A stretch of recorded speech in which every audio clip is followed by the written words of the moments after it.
Le karma. Alors le karma, mot qui est utilisé à toutes les sauces.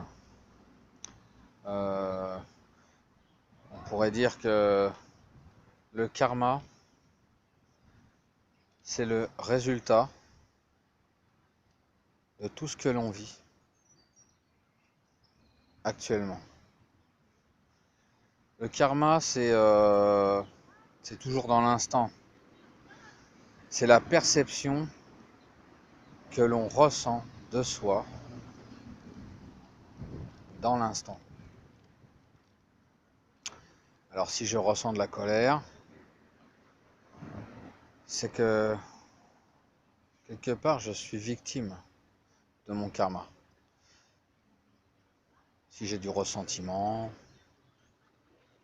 si je ressens des pensées malveillantes envers une personne, et bien quelque part je cultive des actions qui me maintiennent en colère.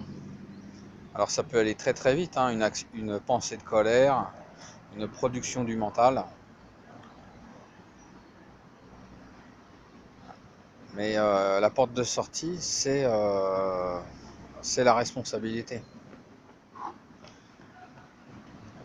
La responsabilité va nous faire prendre conscience que nous sommes responsables de nos actions, puisque nos actions vont donner un résultat et nous allons faire l'expérience bien, de ce résultat, de nos actions. Alors l'action est importante, mais la responsabilité est encore plus importante. Parce que se dire que je vais produire des bonnes actions, mais que au très fond de moi, je ne prends pas la pleine responsabilité de tout ce que je vis. Et bien quelque part, euh, je vais être encore coincé par le regard extérieur que les autres vont porter sur moi. D'une certaine manière, je vais vouloir faire de bonnes actions pour être bien perçu par les autres. Mais dans le fond, je suis encore victime de, de ce karma. La responsabilité, c'est c'est de sortir de toutes ces peurs et de toutes ces inquiétudes. Vous voyez, quand on accepte ses émotions, quand on laisse passer ses pensées, quelque part, on commence à rentrer dans cette responsabilité. Parce qu'on sait très bien que c'est pas les autres qui vont accepter nos émotions.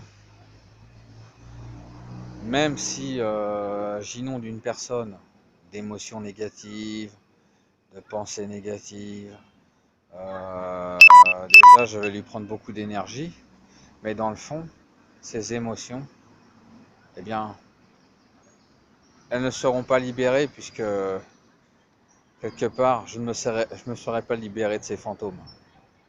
Alors que prendre pleinement de la responsabilité de tout ce que l'on vit, de toutes les actions que l'on émet parce que l'on sait qu'on récoltera du bien-être, du bonheur, qu'on va pouvoir créer une harmonie avec les autres,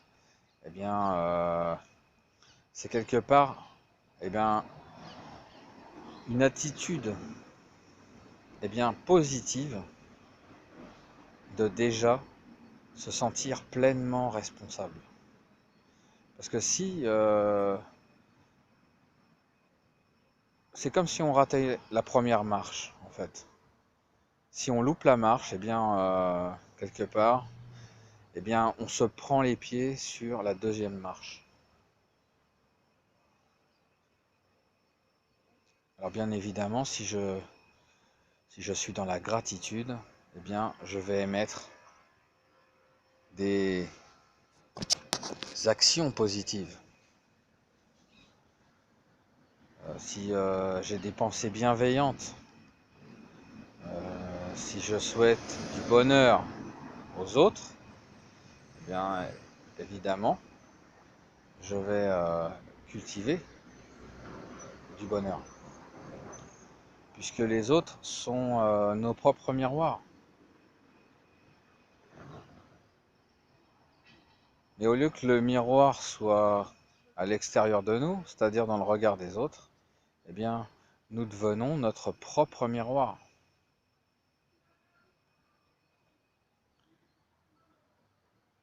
À partir du moment où on sait que tout part de nous, eh bien, on peut construire différemment